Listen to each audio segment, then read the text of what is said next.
Bazi, I know that you have a very sad story to tell us, and I think it's important for the American people to hear directly from you.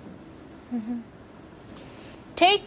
Take me back to August 3rd, 2014. What happened? Where were you and what happened? On 3rd of August, I was in Kocher village on Sinjar town. ISIS came there, and we were far from the mountain. We couldn't flee and go to the mountain like other people did. We were surrounded by Arab villages. All the villagers around us were Arab. They surrounded us and they said, "You should never leave the village. You have to stay here." We stayed in the village for 13 days, and then after that, they came there and they took us all together to a big school, and they separated the men and the women and the children. They took all the 600 men aside, so they behead them and they killed them, and they took us, the women and the children, for themselves. They took us to Solah. Then they took us to Lafar. We stayed there for a few days, and the situation was very bad. They were not even feeding us.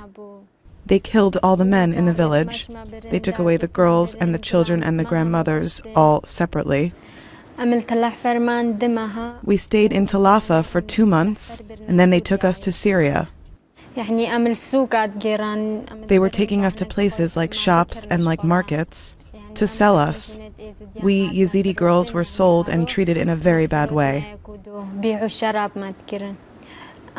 They took 8 of us, me and some other girls, to Raqqa, where we went to the farm, where we could see many other girls and women and children there. We stayed in Raqqa for 13 days. They were doing very bad things to the kids that were with us.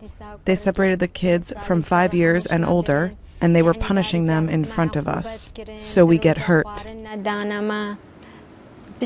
After that, a person came. He was one of their emirs. He was called Abdul Amraka Amriki. He bought me and 9 other girls, and he took us to his house in Aleppo. He took us to his house, and he started selling the other 8 girls. He left me and another girl with my nephew, which was 3 years old. I asked him, "Why did you bring us here? Why are you doing all this to us?" He said, "If we don't treat you this way, you will never convert to Islam. You will never marry us." He was very angry, and he was abnormal with us. He was treating the kid very badly, and he was hitting him, so we get hurt. And he was telling us, "If you don't pray, and if the kid doesn't pray, I'll punish you." I stayed with him for 45 days, and the situation was very bad. And I'm sure the situation of other girls who are captured by ISIS is even worse than ours. I am here today to deliver my message and to let the world hear me so that you can help us. It had been more than 1 year that our girls are captured by ISIS, and no one has done anything to rescue them. We need people to support us to rescue them. It's a crime that our girls get sold and they sell them to each other. They were sold for 50,000 Iraqi dinars only. We need financial support to rescue the other girls that are still captured. We need other support for education and development. We need to learn how to ask for our rights for ourselves. Americans don't fully understand, and I don't mean to be too prying to personal, but Americans really understand with more description. What happened to her when she was, for instance, with Abu Abdullah for 45 days? What went on? 3-4 days after he took me, he started to come close to me, and that day he started to rape me several times a day, and he was treating me in a very bad way that you can ever imagine.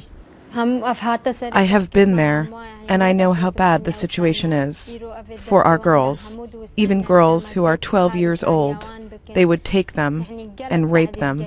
It's a crime that today our girls are being raped, and they are only 12 years old.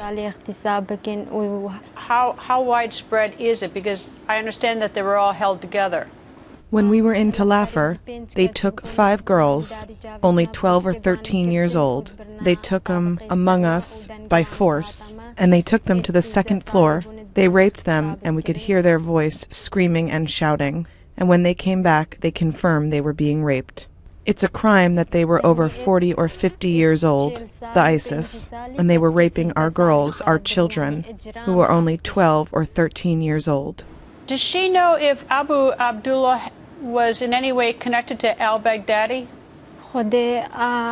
Every single day he would go out, every morning he would go out of the house, and after that we would get an envelope someone had delivered for him.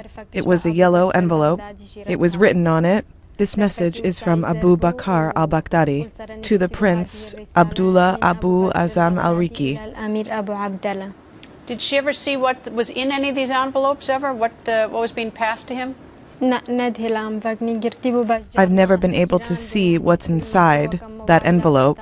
Because I was home, I received them, I would carry them, that they are a bit heavy. It was different from time to time.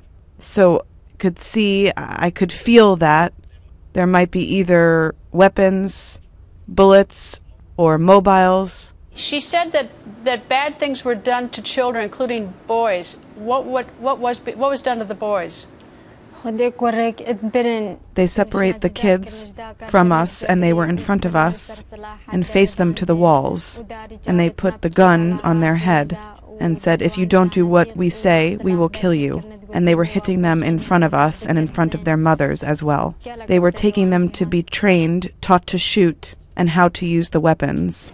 She said that 600 men were killed. Did she see any of these murders? They separated us from the men, and they took them while we were still in the school. We could hear the shoots, we could hear the shots, and then we asked them, "What is that? What is that? Where does it come from?" And they said, "We are just killing some dogs." After I came back, after I was rescued, I was surprised that my younger brother was home, and I met him, and he told me the story that when they separated them, they took them to kill them all together.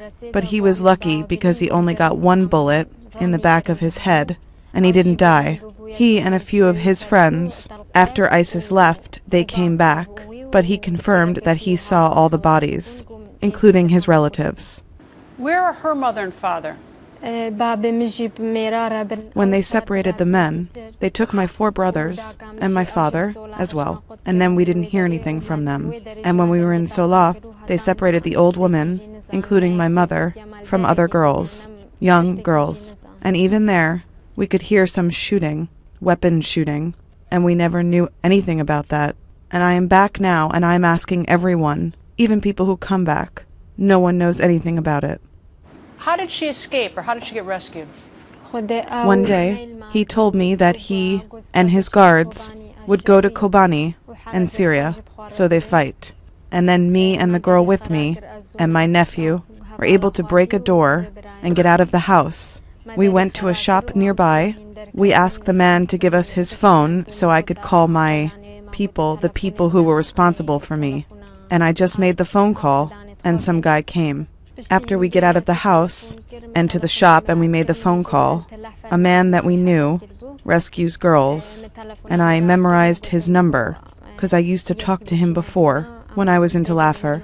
I told him to send someone because I gave him the address, and he said the coverage in Syria is not good, not be able to reach the people that work for me. But the second day, a man came and he took us out of there. The second day that man came, he promised to come before 12 p.m. Before Abu Abdullah comes home, he took us out of there, out of that house, and he took us to his own house. Does she know if ISIS is still buying and kidnapping women and still torturing them? Does she have any, I know that this happened, she was kidnapped beginning April 14th of last year, but are they still doing it right now? The crisis happened on the 3rd of August, 2014, and whenever I see those girls come back, I ask them, they confirm that even recently they have been sold and bought. What are her plans now? I am here to deliver my message to the world and to tell them that we need your help, your support to rescue us. to rescue the rest of the girls. And we, as the girls who survived, it's my goal that we get educated, and we learn, and I go back to school, and we learn to ask for our rights for ourselves. Bazi, I just want to thank her, unless she has something else to tell me. I just want to add this, that when they first caught us, captured us, we thought it's kind of a joke for American to rescue us from them, because they were able to defeat Saddam, the person that nobody could defeat. And we said, these are only a bunch of guys, and we will be easily rescued from them by the Americans of the United States. But I was very surprised when I met the American ISIS who bought me. Then, at that time, I was very hopeless, and I said, this is the end. Bazi, thank you very much for joining us, and I do hope that in some way we can help you. Hopefully.